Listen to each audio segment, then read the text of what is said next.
বিশ্বব্যাংক প্রকল্পে মাস্ক কেনায় দুর্নীতি, সরবরাহ না করেই 9 কোটি টাকা নিয়েছে সিম কর্পোরেশন।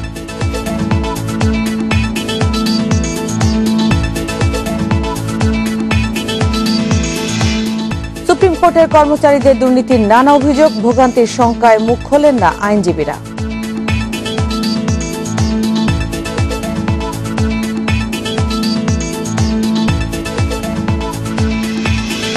সংসদ সদস্য মুস্তাফিজুরের কর্মকাণ্ডে বিব্রত চট্টগ্রাম আওয়ামী লীগ, বহিষ্কারের দাবি মুক্তিযোদ্ধাদের।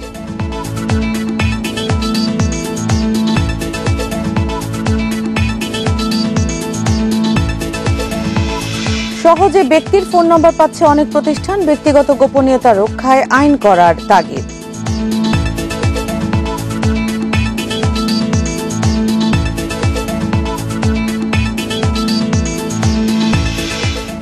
এবং বার্সেলোনা ছাড়ছেন না লিওনেল মেসি, দলে নেয়ার দৌড়ে Manchester city, PSG, inter Milan.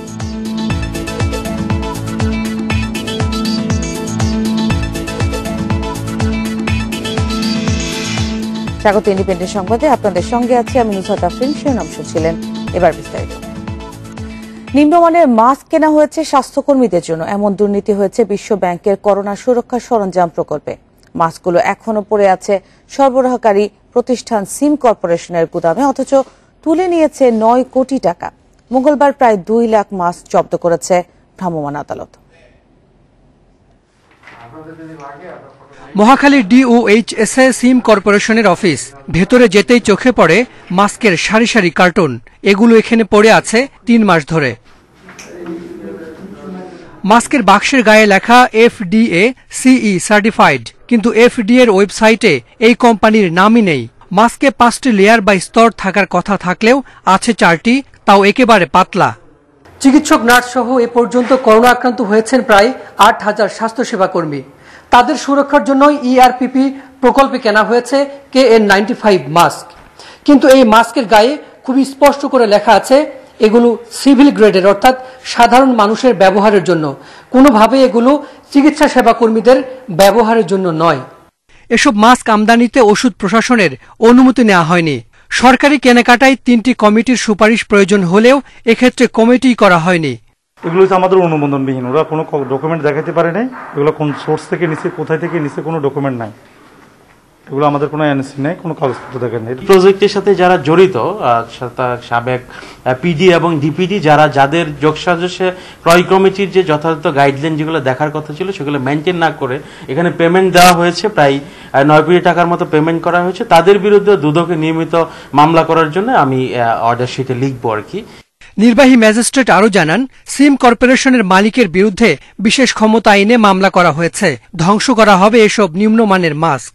অনুমোদনবিহীনভাবে যে KN95 নিম্নমানের এবং মানহীন যে নকল মাস্ক, এটি ERPP প্রজেক্টে সরবরাহ করা হয়েছিল সিম কর্পোরেশন। তাদের এই প্রতিষ্ঠানের স্বত্বাধিকারের বিরুদ্ধে আমাদেরকে স্পেশাল পাওয়ার অ্যাক্ট 1974 এর 25 ধারায় মামলা করার হয়েছে। বিশ্ব ব্যাংকের 1100 কোটি টাকার ERP প্রকল্পে দুর্নীতির অভিযোগে এরই মধ্যে সরিয়ে দেওয়া হয়েছে প্রকল্প প্রধান ডাক্তার ইকবাল কবিরকে। তার সময়েই এসব দুর্নীতি হয়েছে বলে অভিযোগ করেছেন নতুন প্রকল্প প্রধান। আগের PD মহোদয় উনি প্রক্রিয়া করেছেন এবং এখানে এটা সংরক্ষিত ছিল, এটা ওনারা যাচাই বাছাই করছেন যে ঠিকঠাক আছে কিনা। মন্ত্রণালয় থেকে একটা তদন্ত কমিটি হচ্ছে, তো মন্ত্রণালয় যেহেতু তদন্ত কমিটি করছে, তো এখানে এরপর আর আমাদের তো নিজে সে তদন্ত করার কোনো সুযোগ নেই। এপ্রিলে ERP প্রকল্পে KN95 মাস্ক ও থার্মোমিটার সরবরাহের কাজ পায় সিম কর্পোরেশন। চুক্তির 45 দিনের মধ্যে সুরক্ষা সামগ্রী সরবরাহের নিয়ম থাকলেও তা না করেই বিল পেয়ে গেছে এই প্রতিষ্ঠান। Hasan Misbah, independent news, Dhaka. মামলার দায়ের থেকে শুনানি, ধাপে ধাপে দুর্নীতির অভিযোগ। গেল সপ্তাহে সুপ্রিম কোর্টের 2 কর্মকর্তাকে বরখাস্ত করা হয়েছে, অথচ এসব অনিয়মের বিরুদ্ধে মুখ খুলতে চান না আইনজীবীরা। অ্যাটর্নি জেনারেল বলছেন, সুপ্রিম কোর্টের কর্মচারীদের দুর্নীতি রোধে আইনজীবীদেরই ঐক্যবদ্ধ হতে হবে। করোনা সংক্রমণের মধ্যে চালু হয় ভার্চুয়াল কোর্ট। সে সময় সুপ্রিম কোর্টে মামলা দায়ের সহ শুনানির জন্য তালিকায় আনতে বিভিন্ন পর্যায়ের অনিয়ম দুর্নীতি নিয়ে সোচ্চার হয় আইনজীবীরা। আগস্টেই বসানো হয় অভিযোগ বাক্স, যাতে 17 দিনে মাত্র 5টি অভিযোগ জমা পড়েছে। কোনো বেঞ্চ অফিসারের বিরুদ্ধে অভিযোগ করে আমি তার বেঞ্চে গিয়ে মামলা জমা দিয়ে আমি সুবিধা করতে পারবো না, আমার মামলা ওইভাবে লিস্টে আসবে না। আর কোনো সেকশন অফিসারের সাথে যদি আমার দ্বন্দ্ব হয়ে যায় তাহলে আমার অর্ডারটা ঠিক মতো যাবে না। সমস্যাগুলো আছে কিন্তু আগের চেয়ে একটু কম। আমরা মনে করি যে এই বর্তমানে যে পদক্ষেপগুলো নিয়েছে এখানে আমাদের এই মামলা পরিচালনায় অনেকটা আমরা সুবিধা লাভ করেছি। সমিতির নেতারা বলছেন, যেসব অভিযোগ এসেছে যাচাই বাছাই করেই পদক্ষেপ নেওয়া হবে। অনিয়ম বন্ধে সুনির্দিষ্ট পদ্ধতি বের করার প্রক্রিয়া চলছে। অভিযোগ তো আগের মতো নাই, এই জন্য অভিযোগ থাকলে তো মানুষ অভিযোগ করবে, না থাকলে কেন করবে? যদি এটা সুনির্দিষ্ট হয় আমরা মনে করি তাহলে সেটার জন্য আমরা পদক্ষেপ নিব। দুইজন অ্যাডভোকেট একজন ক্লার্কের বিরুদ্ধে অভিযোগ করেছেন, নিজেকে আইনজীবী সহকারী পরিচয় দিয়ে বাংলাদেশ সুপ্রিম কোর্ট দিয়ে কার্ড ছাপিয়ে বিভিন্ন মানুষকে মানে কি বলবো তাদের কাছে মিসরিপ্রেজেন্টেশন করেছেন বলে অভিযোগ করেছেন। আর অ্যাটর্নি জেনারেল মাহবুবে আলম মন্তব্য করেছেন, মামলা অগ্রাধিকারে দায়ের করতে ঘুষ দেন আইনজীবীরা, তাই তাদেরকেই আগে শোধরাতে হবে। সমস্ত আইনজীবী সমিতি আমরা যারা আছি সদস্যরা, আইনজীবী নেতৃবৃন্দ আছেন যারা, তারা যদি এই ব্যাপারে একদম স্থির সিদ্ধান্তে আসেন, কেউ কোনো রকমভাবে টাকার বিনিময়ে কোনো কাজ করাবেন না, তাহলে অনেকটা এটা কমবে বলে আমি আশা করি। সম্প্রতি আইনজীবীদের অভিযোগে এফিডেভিট শাখায় অভিযান চালিয়ে 43 জনকে আটকের পর মুচলেকা দিয়ে ছেড়ে দেওয়া হয়। আর অনিয়ম দুর্নীতির অভিযোগে এফিডেভিট শাখার সুপার সহ 2 কর্মকর্তাকে বরখাস্ত করেছে সুপ্রিম কোর্ট প্রশাসন। জান্নাতুল ফেরদাউস তানভি, ইন্ডিপেন্ডেন্ট নিউজ, ঢাকা। চট্টগ্রামের বাঁশখালীর সংসদ সদস্য মুস্তাফিজুর রহমানের কার্যকলাপে বিব্রত আওয়ামী লীগের নেতাকর্মীরাও। তাকে দল থেকে বহিষ্কারের দাবি জানিয়েছেন মুক্তিযোদ্ধারা। নির্বাচনী কর্মকর্তাকে মারধর, দলের নেতাদের গালাগালি এবং সবশেষ মুক্তিযোদ্ধাদের উপর হামলায় ইন্ধনের অভিযোগ মুস্তাফিজের বিরুদ্ধে। 2016 সালে ইউপি নির্বাচনে পছন্দের প্রিসাইডিং ও পোলিং অফিসার নিয়োগ না দেওয়ায় তৎকালীন উপজেলা নির্বাচন কর্মকর্তা জাহিদুল ইসলামকে মারধর করেন সংসদ সদস্য মুস্তাফিজ। এরপর 2019 সালে মুস্তাফিজুর রহমানের একটি ভিডিও ভাইরাল হয়। তাতে দেখা যায় আওয়ামী লীগ সাধারণ সম্পাদক ওবায়দুল কাদের ও চট্টগ্রামের প্রয়াত আওয়ামী লীগ নেতা আখতারুজ্জামান বাবুকে নিয়ে কটূক্তি করেন তিনি। তাকে নিয়ে আবারও সমালোচনা তৈরি হয়েছে চট্টগ্রাম প্রেস ক্লাবের সামনে মুক্তিযোদ্ধাদের উপর হামলার ঘটনায়। বাঁশখালীর মুক্তিযোদ্ধা ডাক্তার আলী আশফাকের মৃত্যুর পর রাষ্ট্রীয় মর্যাদা না দেয়া ও বাঁশখালীতে কোনো মুক্তিযুদ্ধ হয়নি মুস্তাফিজের এমন মন্তব্যের প্রতিবাদে মানববন্ধন করে মুক্তিযোদ্ধা সন্তান কমান্ড।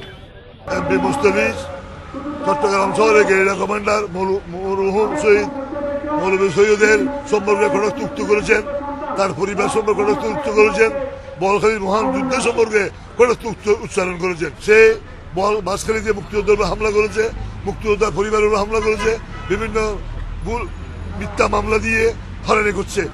বাঁশখালী উপজেলা আওয়ামী লীগ নেতাদের অভিযোগ, সংসদ সদস্য হওয়ার পর দলের পদ দখল, অভ্যন্তরীণ কোন্দল তৈরি করেছেন মুস্তাফিজুর রহমান।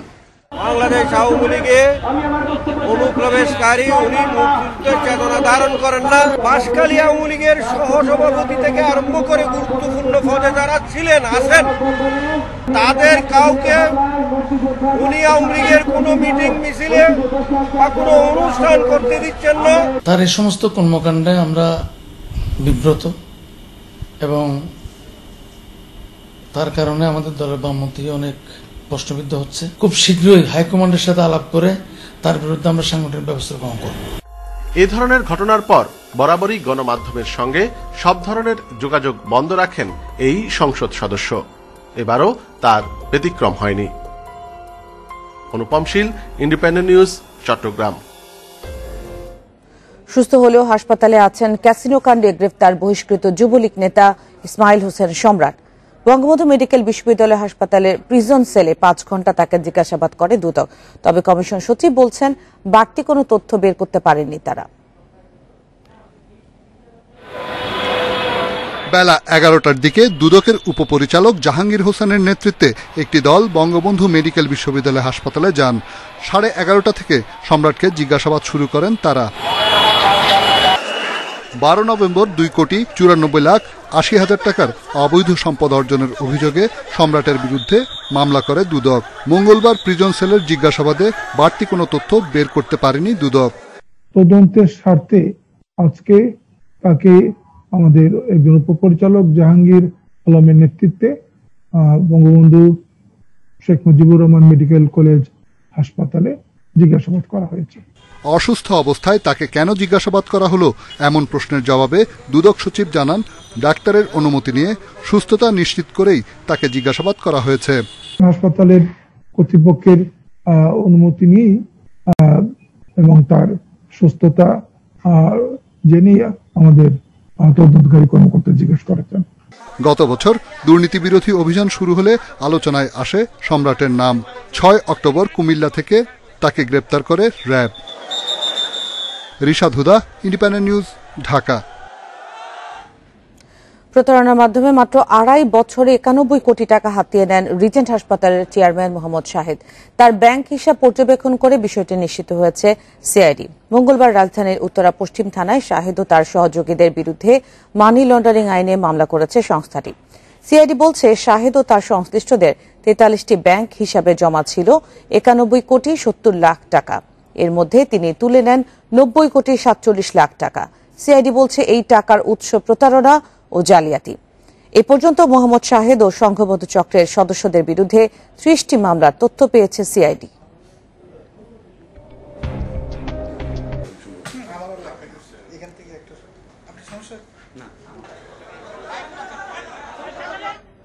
অবসরপ্রাপ্ত মেজর সিনহা মোহাম্মদ রাশেদ খান হত্যা মামলায় টেকনাফ থানার সাবেক ওসি প্রদীপ কুমার দাস সহ প্রধান 3 আসামির দ্বিতীয় দফা রিমান্ড শুরু হয়েছে। এই হত্যার ঘটনায় পুলিশের করা মামলার 3 সাক্ষীর আরও 4 দিন করে রিমান্ড মঞ্জুর করেছে আদালত। এদিকে রিমান্ড চলমান থাকলেও প্রদীপকে জিজ্ঞাসাবাদ শেষে যথাসময়ে প্রতিবেদন দেওয়ার কথা জানিয়েছে স্বরাষ্ট্র মন্ত্রণালয়ের তদন্ত কমিটি। অবসরপ্রাপ্ত মেজর সিনহা হত্যার ঘটনায় পুলিশের করা মামলার 3 সাক্ষীকে মঙ্গলবার সকালে আদালতে হাজির করে র্যাব। তাদের দ্বিতীয় দফায় আরও 7 দিনের রিমান্ড আবেদন জানানো হয়। শুনানি শেষে 4 দিনের রিমান্ড দেয় আদালত। মামলায় এ পর্যন্ত পাওয়া সব তথ্য পর্যালোচনা ও যাচাইয়ের জন্যই আসামিদের রিমান্ড চাওয়ার কথা জানান তদন্ত কর্মকর্তা। অন্যান্য আসামি যারা আছে তাদের দেওয়া তথ্যপত্রের সাথে আমরা মিলাচ্ছি, চেষ্টা করতেছি। এই জন্য আরও আমরা কনফার্ম হওয়ার জন্য, দুই পক্ষের যে তথ্যপত্রগুলো কনফার্ম হওয়ার জন্য আমরা তাদেরকে রিমান্ড চেয়েছি, যাতে ন্যায় বিচার প্রতিষ্ঠিত হয়, নিরাপদ লোক যাতে সাজা না পায়। এদিকে টেকনাফ থানার বরখাস্ত ওসি প্রদীপ সহ প্রধান 3 আসামির দ্বিতীয় দফা রিমান্ড শুরু হয়েছে মঙ্গলবার। প্রদীপকে আবার রিমান্ডে নেয়ায় অনিশ্চয়তা দেখা দিয়েছে স্বরাষ্ট্র মন্ত্রণালয়ের করা তদন্ত কমিটির প্রতিবেদন যথাসময়ে জমা দেয়া নিয়ে। তবে তদন্ত কমিটির প্রধান বলছেন, র্যাবের রিমান্ড শেষে প্রদীপকে জিজ্ঞাসাবাদের পর যথাসময়ে প্রতিবেদন জমা দেয়া যাবে। চিন্তা করছি 28 বা 29 তারিখ তার সাথে কথা বলবো। কোনো এক ফাঁকে হয়তো জেলখানে যদি আসে তখন আমরা জিজ্ঞাসাবাদ করবো। অবসরপ্রাপ্ত মেজর সিনহা হত্যা মামলায় এ পর্যন্ত 13 জনের মধ্যে 10 জনকেই দ্বিতীয় দফায় রিমান্ডে নিয়েছে র্যাব। আর এপিবিএন এর বরখাস্ত 3 সদস্যকে রিমান্ডে জিজ্ঞাসাবাদ চলছে। Iftekhar Faisal, independent news, Cox's Bazar. স্ত্রী ও সন্তানকে খুনের মামলায় 20 বছর কারাগারে কন্ডেম সেলে থাকার পর সর্বোচ্চ আদালতের রায়ে খালাস পেয়েছেন বাগেরহাটের শেখ জাহিদ। মঙ্গলবার প্রধান বিচারপতি সৈয়দ মাহমুদ হোসেনের নেতৃত্বে আপিল বিভাগ এই রায় ঘোষণা করেন। রায়ে বলা হয়, স্ত্রী ও কন্যা হত্যার অভিযোগ প্রমাণিত না হওয়ায় খালাস দেওয়া হল শেখ জাহিদকে। মামলার বিবরণ থেকে জানা যায়, 1997 সালে বাগেরহাটের ফকিরহাটের নিজ বাড়িতে তার স্ত্রী ও কন্যা সন্তান খুন হয়। ওই মামলায় আসামি হিসেবে গ্রেফতার করা হয় শেখ জাহিদকে। পরে 2000 সালে বিচারিক আদালত তাকে মৃত্যুদণ্ড দেয়। গত সপ্তাহে মামলাটি প্রধান বিচারপতির নজরে আসে।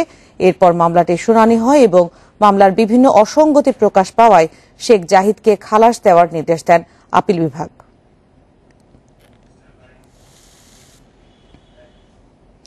রাজধানীর মালিবাগের সিরাজুল ইসলাম মেডিকেল কলেজ হাসপাতাল সহ 4টি প্রতিষ্ঠানকে 59 লাখ টাকা জরিমানা করেছে র্যাবের ভ্রাম্যমাণ আদালত। বাকি 3 প্রতিষ্ঠান হল আমেরিকা বাংলাদেশ হাসপাতাল এবং পদ্মা ও মেডিনোভা ডায়াগনস্টিক সেন্টার। ভুয়া রিপোর্ট সহ নানা অনিয়মের দায়ে তাদের জরিমানা করা হয়। প্রথমবারের মতো স্বাস্থ্য মন্ত্রণালয়ের টাস্ক ফোর্সের সঙ্গে র্যাবের ভ্রাম্যমাণ আদালতের অভিযান। শুরুতেই অভিযান চালানো হয় ডা. সিরাজুল ইসলাম মেডিকেল কলেজ হাসপাতালে। র্যাব বলছে প্রতিষ্ঠানটি ল্যাব, আইসিইউ ও অপারেশন থিয়েটারে বিলেছে মেয়াদোত্তীর্ণ সরঞ্জাম। এসব অনিয়মে করা হয় ৩০ লাখ টাকা জরিমানা। ৭ দিনের মধ্যে সংশোধন না হলে দেয়া হয়েছে প্রতিষ্ঠান বন্ধের হুঁশিয়ারি। আমাদের কাছে দেখছি এটা সমস্যা, অবশ্যই আমরা দেখছি এবং আমরা আরো দেখবো, দেখে আমরা এটা কারেকশন চলে আসবে, যেটা সামনে করে ভবিষ্যতে এটা পাওয়া যাবে। একটা পেট্রিডিসে একজন রোগীর স্যাম্পল দিয়ে টেস্ট করার কথা, কিন্তু সেখানে আমরা দেখলাম যে প্রত্যেকটা পেট্রিডিসে ৩ জন করে আপনার ৩ জনের স্যাম্পল দেওয়া হচ্ছে। আমরা এখানে ধরে নিতেই পারছি যে এই যাবৎকাল এই প্রতিষ্ঠানে যে সমস্ত মাইক্রোবায়োলজি রিপোর্ট তৈরি হয়েছে সবগুলো ফেক রিপোর্ট। এরপর অভিযান চলে পাশের পদ্মা ডায়াগনস্টিক সেন্টারে। পরীক্ষা না করেই মাইক্রোবায়োলজি ল্যাব থেকে ভুয়া রিপোর্ট দেওয়ার অভিযোগে জরিমানা করা হয় ২০ লাখ টাকা। গ্রস একটা এখানে ভুল পেয়েছে, যে ভুলটা করা কোনো মতে উচিত না, কারণ এটা একটা মৌলিক বিষয়, ফান্ডামেন্টাল ইস্যু, যেটার উপর দাঁড়িয়ে ডাক্তার ডিসিশন নেবেন যে পরবর্তী মেডিকেশন কি হবে, তার অন্য কি। তো প্রথমটাই যদি ভুল হয় তাহলে কিন্তু পরবর্তী মেডিকেশনগুলি ভুল হবে। এছাড়া আমেরিকা বাংলাদেশ স্পেশালাইজড হাসপাতালের লাইসেন্স না থাকায় ৩ লাখ টাকা জরিমানা করা হয়। আর মেয়াদোত্তীর্ণ ওষুধ সহ কয়েকটি অনিয়মে মেডিনোভা মেডিকেল সার্ভিসকে জরিমানা করা হয় ৬ লাখ টাকা। Afroza Khatun, independent news, Dhaka. ৫ উপনির্বাচনের জন্য দলের মনোনয়ন ফর্ম নেওয়া ১৪১ জনের মাঠ জরিপ করছে আওয়ামী লীগ। দলের সভাপতি ও প্রধানমন্ত্রী শেখ হাসিনা বিভিন্ন সংস্থা দিয়ে এই জরিপ করাচ্ছেন। দলের নীতি নির্ধারকরা বলছেন, জরিপে যাদের বিরুদ্ধে সন্ত্রাস, দুর্নীতি, অপকর্মের অভিযোগ পাওয়া যাবে এবং যারা বিএনপি জামায়াত থেকে অনুপ্রবেশ করেছে তাদের মনোনয়ন দেওয়া হবে না। ২-১ দিনের মধ্যে দলের সংসদীয় মনোনয়ন বোর্ডের সভায় প্রার্থী চূড়ান্ত করা হবে। করোনা ও বার্ধক্যজনিত কারণে গত ৪ মাসে আওয়ামী লীগের ৫ সংসদ সদস্যের মৃত্যুতে শূন্য হয়েছে ঢাকা ১৮ ও ৫, সিরাজগঞ্জ ১, পাবনা ৪ এবং নওগাঁ ৬ আসন। এসব আসনের উপনির্বাচনের জন্য ২৩ আগস্ট পর্যন্ত মনোনয়ন ফর্ম বিক্রি করে আওয়ামী লীগ। রাজধানীর ধানমন্ডিতে দলীয় সভাপতির কার্যালয় থেকে মনোনয়ন ফর্ম সংগ্রহ করেন মোট ১৪১ জন। এর মধ্যে সর্বোচ্চ ৫৬ জন মনোনয়ন ফর্ম নিয়েছেন ঢাকা ১৮ আসনের জন্য। এছাড়া নওগাঁ ৬-এ ৩৪, সিরাজগঞ্জে ১-এ ৩, পাবনা ৪-এ ২৮ এবং ঢাকা ৫-এ ২০ জন মনোনয়ন ফর্ম কিনেছেন। এত বেশি মনোনয়ন ফর্ম বিক্রি হওয়ায় মনোনয়ন প্রত্যাশীদের তথ্য উপাত্ত সংগ্রহের সিদ্ধান্ত নিয়েছে আওয়ামী লীগ। দলে অবস্থান, এলাকায় জনপ্রিয়তা ও দায়িত্ব পালনের সক্ষমতা, এই ৩ বিষয়কে সামনে রেখে চলছে খোঁজখবর নেয়া। মাঠ জরিপ করছেন মনোনয়ন নেত্রী। মাঠ জরিপের পরে পার্লামেন্টের বোর্ডের বৈঠকে বিশদ আলোচনা করা হবে, মাঠ জরিপ নিয়ে আলোচনা করা হবে এবং তারপরে চূড়ান্ত সিদ্ধান্ত মনোনয়ন বোর্ডে নেওয়া হবে। আমরা আশা করি যে সুযোগ্য ব্যক্তিকে মনোনয়ন দেওয়া হবে। এছাড়া এসব উপনির্বাচনে রাজনীতিবিদ ছাড়া কোনো ব্যবসায়ী, আমলা বা অন্যান্য পেশাজীবীদের মনোনয়ন না দেওয়ার চিন্তা দলের নীতি নির্ধারকদের। অনুপ্রবেশকারী ও নানা অপকর্মের সঙ্গে জড়িতদেরও মনোনয়ন দেবে না আওয়ামী লীগ। দলের কিছু নেতার নামে কিছু অনিয়মের কথা আমাদের এসে, সুতরাং আমরা এই ব্যাপারটা একটু গভীরে গিয়ে দেখব যে তাদের ব্যাপারে বা সেই মনোনয়ন যিনি চেয়েছেন তিনি কোনো ধরনের অনিয়ম বা এই ধরনের কোনো কর্মকাণ্ডের সঙ্গে তিনি জড়িত কিনা। আগামী ২৪ সেপ্টেম্বর পাবনা ৪ আসনের ভোট, ঢাকা ৫ ও নওগাঁ ৬ আসনের উপনির্বাচন ১৭ অক্টোবর। আর করোনা মহামারী ও বন্যার কারণে আরও ৯০ দিন পেছানো হয়েছে ঢাকা ১৮ ও সিরাজগঞ্জ ১ আসনের নির্বাচন। Ijazur Rahman, independent news, Dhaka. করোনার কারণে এবছর প্রাথমিক ও ইবতেদায়ী সমাপনী পরীক্ষা হবে না, তবে বার্ষিক পরীক্ষা হতে পারে বলে জানিয়েছেন প্রাথমিক ও গণশিক্ষা প্রতিমন্ত্রী। এই সিদ্ধান্তে সন্তুষ্টি জানিয়েছেন অভিভাবক ও শিক্ষাবিদরা। করোনার কারণে গত 18 মার্চ থেকে শিক্ষা প্রতিষ্ঠান বন্ধ, স্থগিত হয়ে আছে এইচএসসি পরীক্ষা। শিক্ষাপঞ্জি অনুযায়ী নভেম্বরে পিসি ও জেএসসি পরীক্ষা হওয়ার কথা। পিসি পরীক্ষা হবে কি হবে না সে বিষয়ে সিদ্ধান্ত নিতে প্রধানমন্ত্রীর কাছে প্রস্তাবনা পাঠায় প্রাথমিক ও গণশিক্ষা মন্ত্রণালয়। মঙ্গলবার আসে চূড়ান্ত সিদ্ধান্ত।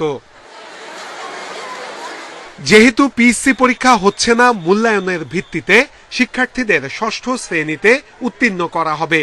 সেই মূল্যায়ন প্রক্রিয়া নির্ধারণ করবে স্কুল কর্তৃপক্ষ। 2020 সালের প্রাথমিক শিক্ষা সমাপনী পরীক্ষা ও ইবতেদায়ী শিক্ষা সমাপনী পরীক্ষা গ্রহণ না করার বিষয়টি মাননীয় প্রধানমন্ত্রীর সম্মতিকে অতএব আমরা পিএসসি পরীক্ষাটা দিচ্ছি না। তবে স্কুল খুলতে পারলে বার্ষিক পরীক্ষা অনুষ্ঠিত হবে বলে সংবাদ সম্মেলনে জানানো হয়। এবছর বৃত্তি থাকবে না, তবে নিয়মিত উপবৃত্তি কার্যক্রম চলবে। একই সাথে আমাদের যে স্কলারশিপ পরীক্ষা সেটাও এই বছর তবে আমাদের যে উপবৃত্তি সেটা। এদিকে অভিভাবক ও শিক্ষাবিদরা বলছেন জেএসসি জেডিসি পরীক্ষার বিষয়েও দ্রুত সিদ্ধান্ত নেওয়া উচিত। এতদিন পরীক্ষার্থীরা চরম উৎকণ্ঠা এবং উদ্বিগ্নের মধ্যে দিনাতিপাত করেছে। সামনে আমাদের জেএসসি পরীক্ষার বিষয়টিও আছে, এ বিষয়ে অভিভাবকরা খুব উদ্বিগ্ন অবস্থায় আছে। এ বিষয়ে একটি খুব দ্রুত সিদ্ধান্ত নিয়ে ফেলা দরকার এবং আমি মনে করি যে এই পরীক্ষাটিও বাতিল করা দরকার।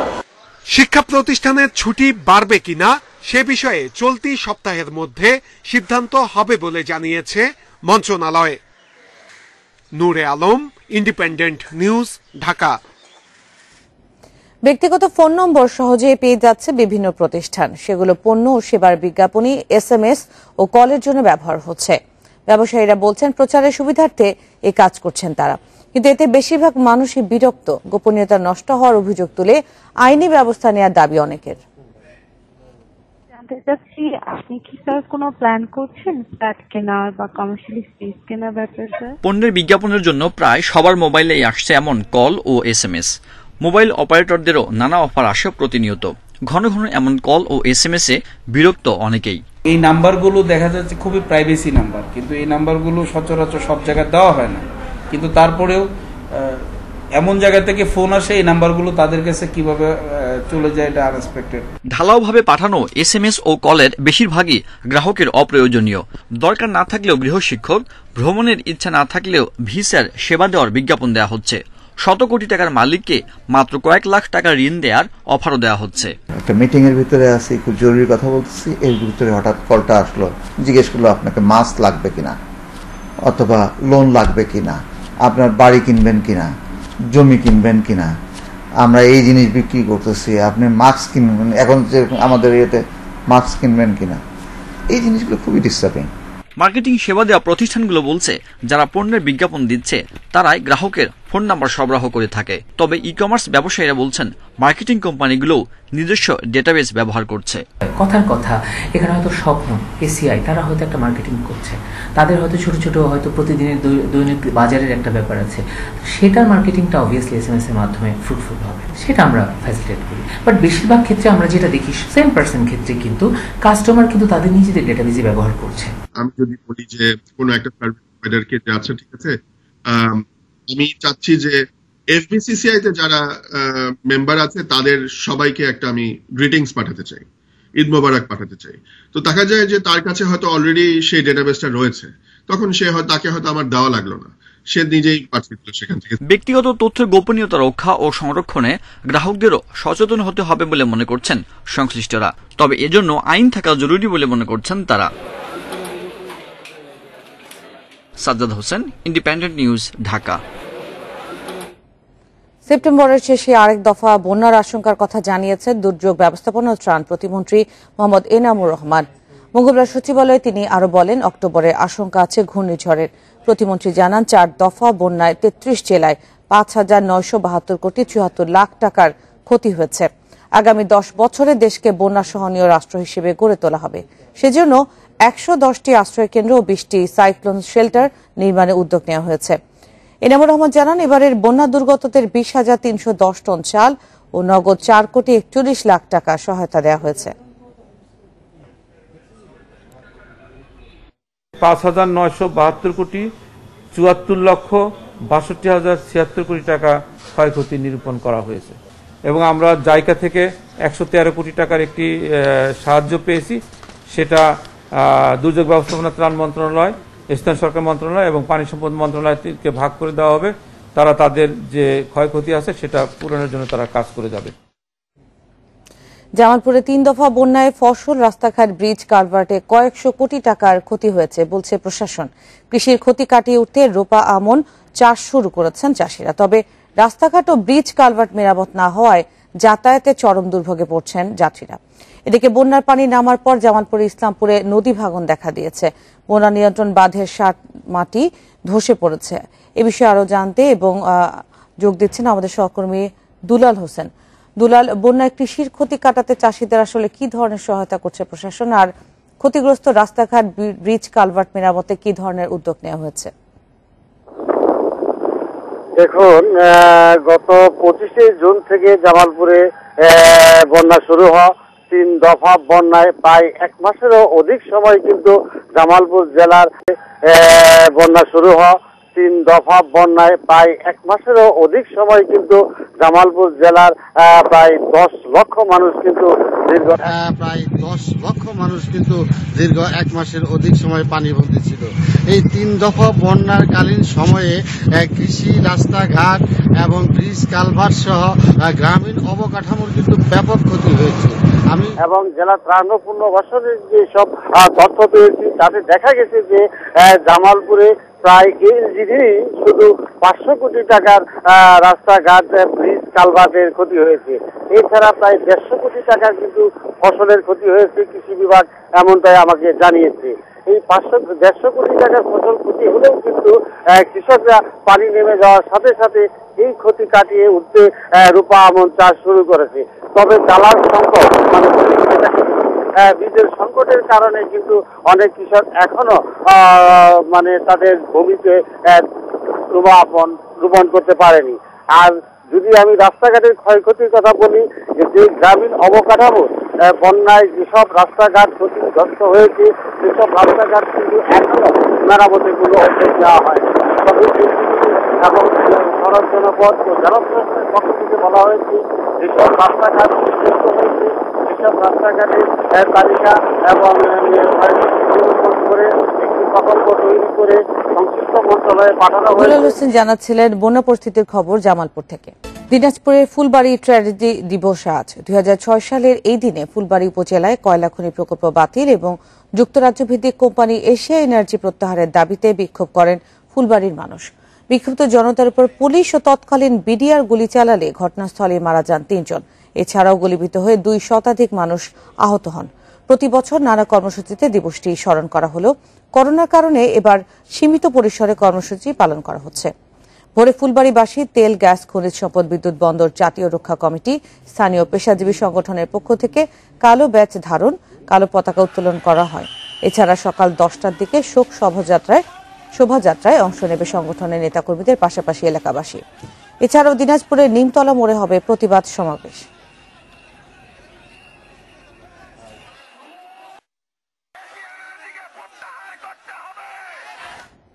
আরো জানাতে দিনাজপুর থেকে যোগ দিচ্ছেন সহকর্মী সালাউদ্দিন আহমেদ। সালাউদ্দিন, ফুলবাড়ির ট্র্যাজেডি দিবসে আজ আর কি কর্মসূচি থাকছে, যদিও এবছর করোনায় সীমিত পরিসরে আয়োজন হচ্ছে? হ্যাঁ, আপনি ঠিকই বলেছেন যে এবার করোনার কারণে সীমিত পরিসরে আয়োজন, সমস্ত আয়োজনটা ছিল। আয়োজনটা তারা প্রতি বছরে একেবারে দিনব্যাপী নানান কর্মসূচির মধ্যে দিয়ে পালন করতেন। এবারে জাতীয় তেল, গ্যাস, বিদ্যুৎ, বন্দর জাতীয় কমিটির নেতা অধ্যাপক আনু মোহাম্মদ সহ কেন্দ্রীয় যে নেতারা প্রতিবারে এখানে এসে তাদের সেই দাবির বিষয়গুলো বলতেন, ফুলবাড়ির মানুষের সঙ্গে তাদের যে সংগতির কথাগুলো বলতেন। বাংলাদেশ থেকে এশিয়া এনার্জির মতো একটা বিদেশি লুটেরা কোম্পানিকে প্রত্যাহারের দাবি নিয়ে যে আন্দোলনগুলো তারা তীব্রভাবে গড়ে তুলতেন, এইবার তারা কিন্তু সেই আন্দোলনে এই আন্দোলন কর্মসূচিতে অংশ নিতে আসতে পারতেছেন না। তবে স্থানীয়ভাবে তাদের তেল জাতীয় যে কমিটি আছে তারা সেখানে সকাল থেকে বিভিন্ন কর্মসূচি, যেটি কালো বেশ ধারণ, কালো পতাকা উত্তোলনের মধ্য দিয়ে দিনের কর্মসূচি শুরু করেছেন। 10টার দিকে শোক র্যালি এবং শহীদ বেদিতে পুষ্পার্ঘ্য অর্পণ এবং সেখানে একটি সংক্ষিপ্ত সমাবেশের কথা তারা করবেন বলে জানিয়েছেন। এদিকে স্থানীয়দের পেশাদার, সম্মিলিত পেশাদার ও রাজনৈতিক সংগঠনের পক্ষ থেকে পৌর মেয়র মুর্তুজা সরকার মানিকের নেতৃত্বেও কিন্তু আলাদাভাবে কর্মসূচি পালিত হবে। তারাও এই সকাল থেকে কালো বেশ ধারণ, কালো পতাকা উত্তোলন এবং শোক র্যালি হিসেবে শহীদ বেদিতে পুষ্পার্ঘ্য অর্পণ এবং তাদের যে দাবি, ফুলবাড়ি মানুষের যে 6 দফার দাবি, সেই পূর্ণাঙ্গ বাস্তবায়নের দাবিতে তারা প্রধানমন্ত্রী বরাবরে একটি স্মারকলিপি তুলে দিবেন উপজেলা নির্বাহী হাতে। পাশাপাশি এখানে বিভিন্ন রাজনৈতিক সংগঠন সকাল 11টার দিকে দিনাজপুর প্রেস ক্লাবের সামনে মানববন্ধন কর্মসূচি পালন করবেন। পাশাপাশি তেলগেট, বিদ্যুৎ, বন্দর জাতীয় কমিটি ঢাকায় এবং তাদের বিভিন্ন সাংগঠনিক জেলায় কিন্তু তারা এই দিবসের কর্মসূচিগুলো পালন করবেন।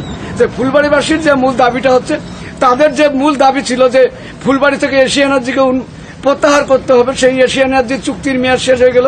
ফুলবাড়িতে তাদের সেই অফিসিয়াল 2টি কার্যালয়, এখন একটি ল্যাবরেটরি এবং একটি অফিসিয়াল কার্যালয় কিন্তু এখনো রয়ে গেছে। তাদের যদি এখানে কোনো কার্যক্রম নেই, কিন্তু তাদের 2টি কার্যালয় এখানে থাকার কারণে ফুলবাড়ি মানুষের মধ্যে কিন্তু সেই ক্ষুব্ধ প্রতিক্রিয়াটাই কিন্তু বারবার প্রতি বছরই আমরা শুনতে পাই। তাদের একটাই দাবি হচ্ছে যে এই বিদেশি কোম্পানিকে কেন প্রত্যাহার করা হচ্ছে না, যে বিদেশি কোম্পানি এখানে তাদের কোনো কয়লা উত্তোলন হচ্ছে না, অথচ তারা আন্তর্জাতিক বাজারে শেয়ার বাজারে তারা কোল মাইনিং কোম্পানির নামে তারা কিন্তু শেয়ার বিক্রি করতেছে। এই কারণে ফুলবাড়ি মানুষের ধারণা যে এশিয়া এনার্জির মতো একটি কোম্পানিকে প্রত্যাহার না করা পর্যন্ত তাদের যে 6 দফার চুক্তি সেটা পূর্ণ করতে হবে না, এবং সেই দাবিতেই তাদের আন্দোলন কর্মসূচি হচ্ছে এবং পরবর্তীতে কি ধরনের কর্মসূচি থাকছে আমরা সেটি জানানোর চেষ্টা করি। এই ছিল আমার কাছে এখনকার মতো পরিস্থিতি। সালাউদ্দিন আহমেদ জানাচ্ছিলেন দিনাজপুর থেকে। কক্সবাজারের চকরিয়ায় মা মেয়েকে নির্যাতনের ঘটনায় মামলা হয়েছে। বিকেলে হারবাং ইউনিয়ন পরিষদের চেয়ারম্যান মিরানুল ইসলাম সহ 4 জনের নাম উল্লেখ করে অজ্ঞাত আরও 30 জনের বিরুদ্ধে মামলা দায়ের করেছেন নির্যাতিতা। মামলায় অভিযোগ করা হয়েছে চেয়ারম্যানের নির্দেশেই রশি বেঁধে নির্যাতন করে 3 নারীকে ইউনিয়ন পরিষদ কার্যালয়ে আনা হয়। এরপর চেয়ারম্যান নিজেই তাদের মারধর করেন। এই ঘটনায় চেয়ারম্যানের বিচার চেয়েছেন ভুক্তভোগীরা, যদিও মারধরের অভিযোগ অস্বীকার করেছেন চেয়ারম্যান মিরন। গরু চুরির অভিযোগে 5 জনকে কারাগারে পাঠানো হলো। সোমবার জামিন পান 3 নারী। মারধর করে ওরা আমাদের যখন বলছে টাকা পয়সা সবকিছু তো নিয়ে ফেলছে, নেওয়ার সাথে সাথে আমরা যখন চিক্কর বাক্কর করছি, অনেক মানুষজন যখন বাইরে হয়ে গেছে তখন ওরা যারা টাকা পয়সা নিয়ে গেছে তাদের ওরা বলতেছে দেখি মানে এরা চুর। থানায় গিয়ে আমরা মামলা ফেয়ার করছি, এরপর এখন থানার হেফাজতে আমরা গাড়ি ধরছি, চলে যাব। আন্তর্জাতিক বাজারে চাহিদা বাড়ছে নোনা ইলিশ ও ডিমের। এছাড়াও উত্তরবঙ্গ সহ দেশের বিভিন্ন জেলায় ভালো চাহিদা থাকায় লাভবান হচ্ছেন ব্যবসায়ীরা। নরম ও পচা ইলিশ লবণ দিয়ে প্রক্রিয়াজাত করে কোটি টাকা বাণিজ্য করছেন তারা। গবেষকরা বলছেন ব্যাপক চাহিদা থাকায় চাঁদপুরে নোনা ইলিশের শিল্প গড়ে ওঠার ভালো সম্ভাবনা রয়েছে।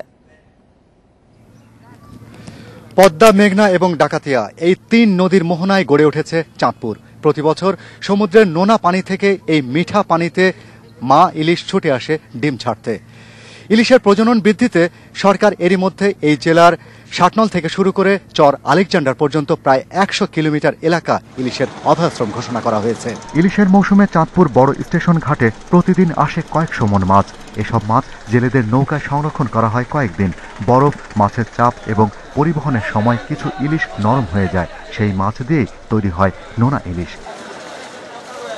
পেট থেকে ডিম বের করে লবণ দিয়ে রাখা হয় 6-7 দিন। পরে তা আবার লবণ পানিতে ডুবিয়ে সংরক্ষণ করা হয়।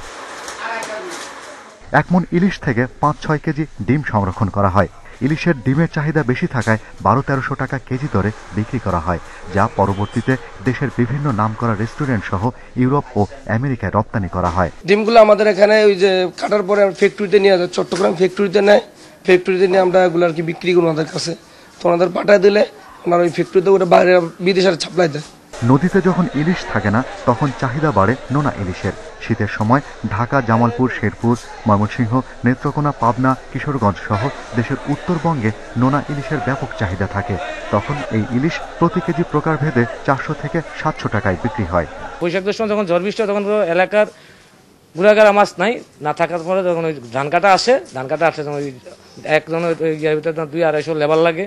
তখন ওই লোনা নিয়ে 5 কেজি লোনা নিছে নিয়ে মনে করেন 250 লোকের তরকারি পাক করে শাক পাতা পুতার ভাগশাক করে বাচ্চাদেরকে সবাইকে লেবারে খাওয়ায়। চাঁদপুর মৎস্য গবেষণা ইনস্টিটিউট বলছে, আধুনিকভাবে সংরক্ষণ করা স্বাস্থ্যসম্মত পদ্ধতি আছে। এতে করে মাছ দীর্ঘদিন সংরক্ষণ করা যায়। চাহিদা ভালো থাকায় চাঁদপুরে নোনা ইলিশের শিল্প গড়ে ওঠার সম্ভাবনা আছে। ধরার পরপরই যদি তাদেরকে পরিষ্কার পরিচ্ছন্নভাবে ময়লা আবর্জনা বা ব্যাকটেরিয়া ইত্যাদি থেকে মুক্ত রেখে যদি তাদেরকে প্রথম থেকেই প্রক্রিয়াকরণ করা যায়, তখন আপনার সঠিক ওই ফ্রিজের তাপমাত্রা নিয়ন্ত্রণ করে, সল্টিং করে, স্মোকিং করে, হ্যাঁ, এদের ভালো কোয়ালিটি বজায় রেখে অনেকদিন পর্যন্ত ইলিশ খাওয়া সম্ভব এবং স্বাদও বজায় থাকে। এই মৌসুমে চাঁদপুরে 500 মেট্রিক টন ইলিশ লবণ দিয়ে সংরক্ষণ করা হবে। Shahriar Anirban, independent news, Chandpur. সিলেটে চাকরির বয়সসীমা শেষ হওয়ার পরও অবৈধভাবে অধ্যক্ষের পদে থাকার অভিযোগ উঠেছে মঈনুদ্দিন আদর্শ মহিলা কলেজের গিয়াসউদ্দিনের বিরুদ্ধে। গ্র্যাচুইটি টাকা আত্মসাৎ সহ নিয়ম বহির্ভূতভাবে বেতন ভাতা উত্তোলনও করছেন তিনি। এ নিয়ে তদন্ত কমিটি গঠন হলেও এখন পর্যন্ত কোনো সুরাহা হয়নি। সিলেট নগরীর বাগবাড়ি এলাকায় 1984 সালে প্রতিষ্ঠিত হয় মঈনুদ্দিন আদর্শ মহিলা কলেজ। 2 বছর পর তা এমপিওভুক্ত হয়। 2009 সালে অধ্যক্ষের দায়িত্ব নেন গিয়াসউদ্দিন। নিয়ম অনুযায়ী 60 বছর বয়স পর্যন্ত বেসরকারি কলেজের অধ্যক্ষের দায়িত্বে থাকা যায়। 2018 সালের মার্চেই সে বয়সসীমা অতিক্রম করেছেন গিয়াসউদ্দিন। তবে কলেজ গভর্নিং বডির সিদ্ধান্ত এবং জাতীয় বিশ্ববিদ্যালয়ের অনুমতি নিয়ে বাড়তি 2 বছর অধ্যক্ষের দায়িত্ব পালন করেন তিনি। তারও মেয়াদ শেষ হয়েছে চলতি বছরের মার্চ মাসে। এই বছর আবার সিদ্ধান্ত দিয়েছেন গভর্নিং বডি যে আপনি শিক্ষক হিসেবে আমাকে 2 বছর দিয়েছেন এবং ভারপ্রাপ্ত প্রিন্সিপাল হিসেবে আমার সিদ্ধান্ত দিয়ে তারা অলরেডি বিশ্ববিদ্যালয়ের কাগজপত্র প্রেরণ করছে। শিক্ষা কর্মকর্তার অভিযোগ, কোনো তথ্য না দিয়ে তদন্ত বাধাগ্রস্ত করছেন ওই অধ্যক্ষ। যে কমপ্লেন করছেন তার হাতের সব কাগজপত্র বা তার সম্পর্কে সব কাগজপত্র আমরা পাইছি, কলেজ থেকে নিয়ে আসছে। এখন প্রিন্সিপালের কিছু কাগজপত্র আমাদের দরকার, ওইটা উনি দিচ্ছেন না। কেন দিচ্ছেন না? উনি বলতেছেন পররাষ্ট্রমন্ত্রীর অর্ডার ছাড়া আমি দিতে পারবো না। শিক্ষা মন্ত্রণালয়ের পরিপত্র অনুযায়ী 60 বছর বয়স হওয়ার পর কোনো চুক্তিতেই অধ্যক্ষ বা উপাধ্যক্ষ পদে থাকার কোনো সুযোগ নেই। মাধব কর্মকার, ইন্ডিপেন্ডেন্ট নিউজ, সিলেট। বিশ্বে করোনায় 24 ঘন্টায় প্রাণ গেছে 5,800-এরও বেশি মানুষের। এ নিয়ে মৃতের সংখ্যা 8,22,000 ছাড়িয়েছে। একদিনে 2,40,000 নতুন রোগী শনাক্তের সাথে মোট আক্রান্ত দাঁড়ালো 2,40,00,000-এর বেশি।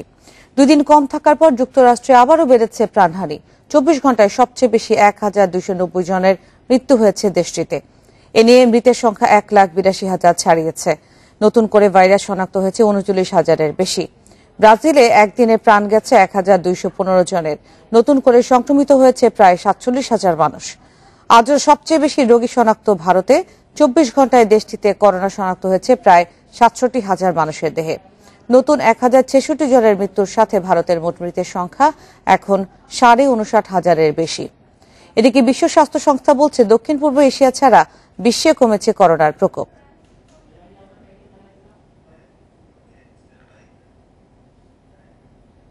কৃষ্ণাঙ্গ জ্যাকব ব্লেকের উপর গুলি চালানোর ঘটনায় আবারও বর্ণবাদ বিরোধী বিক্ষোভে উত্তাল যুক্তরাষ্ট্র।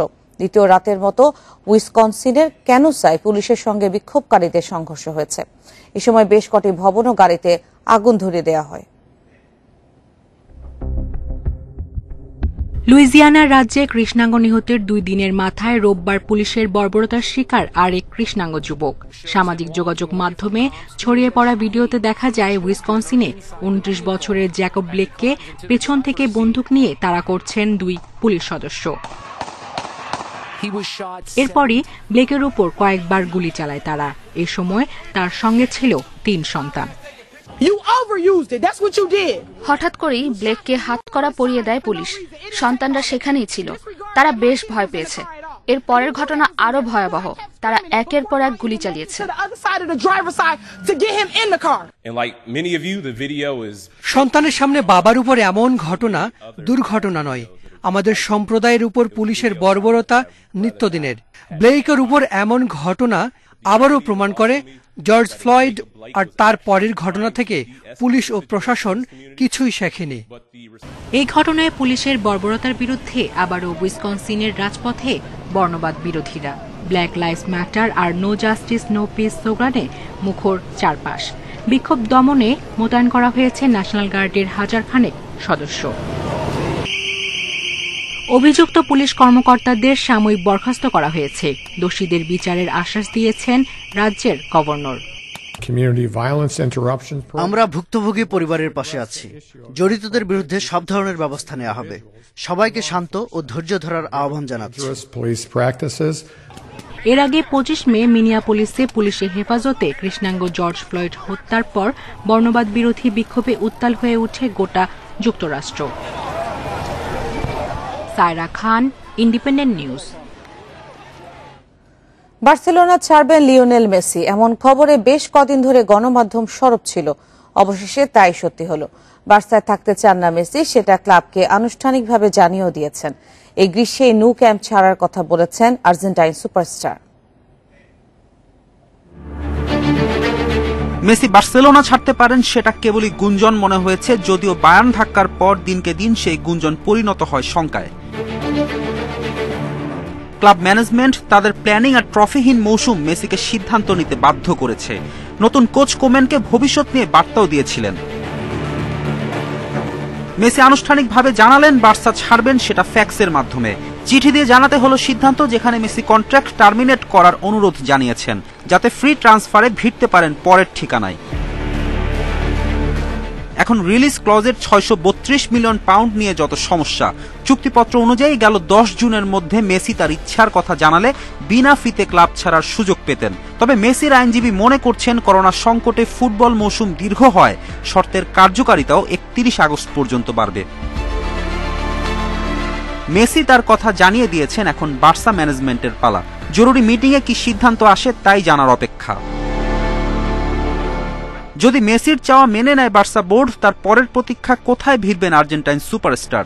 ম্যান সিটি বিট করতে রেডি, পিএসজি আর ইন্টার মিলানও আছে সেই রেইসে। এদিকে এলএম10-এর দল বদলের খবরে বার্সা প্রেসিডেন্ট জোসেফ বার্তোমিউর পদত্যাগ দাবি করে বিক্ষোভে নামেন সমর্থকরা। ক্লাব হেডকোয়ার্টারের বাইরে বিক্ষুব্ধ সমর্থকরা স্লোগানে ফেটে পড়েন। ফেরদৌস ইসলাম, ইন্ডিপেন্ডেন্ট নিউজ। বৃষ্টি বাধা অপেক্ষা বাড়িয়েছিল, তবে সাউদাম্পটন টেস্টের শেষ দিন খেলা মাঠে গড়িয়েছে। আর 600 উইকেট শিকারে অনন্য উচ্চতায় পৌঁছেছেন জেমস এন্ডারসন। প্রথম পেসার হিসেবে টেস্টে এই কীর্তি ইংলিশ তারকার। পঞ্চম দিনে এসে ষষ্ঠ ওভারে এই মাইলস্টোন স্পর্শ করেন এন্ডারসন। পাকিস্তান ক্যাপ্টেন আজহার আলীকে ফেরান দারুণ এক ডেলিভারিতে। ম্যাকডার রেকর্ড 563 উইকেট ছাড়িয়ে 2018 সেপ্টেম্বরের টেস্টের সফলতম পেসার বনে যান এন্ডারসন। ধারাবাহিকতা রেখে এবার পূর্ণ করলেন 600 উইকেট। লম্বা ক্যারিয়ারে 156তম ম্যাচে এসে গড়লেন এই কীর্তি। চতুর্থ বোলার হিসেবে 600 এলিট ক্লাবে প্রবেশ করেছেন এন্ডারসন। 800 উইকেট নিয়ে সবার উপরে মুতিয়া মুরালীধরন, এরপরে আছেন শেন ওয়ার্ন ও অনিল কুম্বলে। ড্র হয়েছে ইংল্যান্ড পাকিস্তানের তৃতীয় টেস্ট, তাতে 1-0 সিরিজ জিতেছে শ্রীলঙ্কা।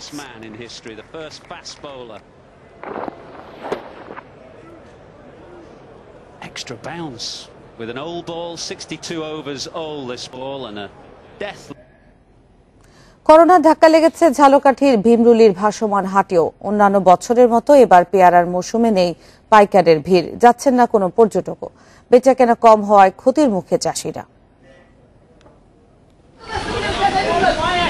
ঝালকাঠি সদরের কীর্তিপাশা ইউনিয়নে ভীমরুলি নদীর উপর ভাসমান হাটের খ্যাতি দেশজুড়ে। এখানে বেচাকেনা হয় আশপাশের 20টিরও বেশি গ্রামের কৃষকদের উৎপাদিত মৌসুমি ফল ও ফসল। তবে হাট সবচেয়ে জমজমাট হয় পেয়ারার মৌসুমে। এ সময় ব্যবসায়ীদের পাশাপাশি ভিড় করেন পর্যটকরাও। তবে এবার করোনার কারণে পরিস্থিতি পুরোপুরি ভিন্ন। পাইকারের সমাগম কম, দেখা নেই পর্যটকেরও। বেচাকেনা না থাকায় হতাশ চাষিরা। বাইরের দর্শনার্থীও এবছর কম আছে খুবই। তারপরে পেয়ারার দামেও সেই মূল্যটা নেই। 1 বিঘা জায়গায় 20,000 টাকা 25,000 টাকা প্রতি বছর লামে, এবার লামে 15,000 টাকা, 10,000, 15,000, এর বেশি আর লামবে না। এত ছোট জায়গার উপরে 4-5 কোটি টাকা যদি ক্ষতির সম্মুখীন হয়, তাহলে একটা কৃষকের মাথায় কি পরিমাণ ঋণের বোঝা চাপাবে বা কি পরিমাণ ঋণ হবে, কি পরিমাণ ক্ষতির সম্মুখীন হবে, এটা আপনারা ধারণা করতে পারেন। কৃষি কর্মকর্তা বলছেন, সরাসরি খুচরা বাজারে পেয়ারা বিক্রি করা গেলে লাভবান হবেন চাষিরা। চাষি পর্যায়ে বা ভোক্তা পর্যায়ের মাঝে মধ্যস্বত্বভোগী এই মূল্যটা তারা ভোগ করতেছে, চাষি পাচ্ছে না। কৃষকদের উৎপাদিত পেয়ারা অনলাইনে বিক্রির ব্যবস্থা করা হচ্ছে বলে জানিয়েছেন জেলা প্রশাসক। সেই সঙ্গে ক্ষতি কাটিয়ে উঠতে দেয়া হচ্ছে প্রণোদনা। আমরা সে উৎসাহিত করছি যে অনলাইনে কেউ যদি বিক্রি করতে পারে সেটা, এবং আমরা একটা সিদ্ধান্ত নিয়েছি যে ওইখানে অনলাইনে এই পেয়ারা বিক্রি করার জন্য, অনলাইন বাজারগুলো ধরার জন্য ওইখানে একটা সেমিনারে আমরা করব। ঝালকাঠিতে এবছর 800 হেক্টরের বাগানে পেয়ারা উৎপাদনের লক্ষ্যমাত্রা ধরা হয়েছে 9,600 টন। Independent news desk. এই ছিল এখনকার সংবাদে। ইন্ডিপেন্ডেন্ট টেলিভিশনের সব খবর আরো বিস্তারিত জানতে চোখ রাখুন ফেসবুক, ইউটিউব, টুইটারে। ধন্যবাদ সবাইকে।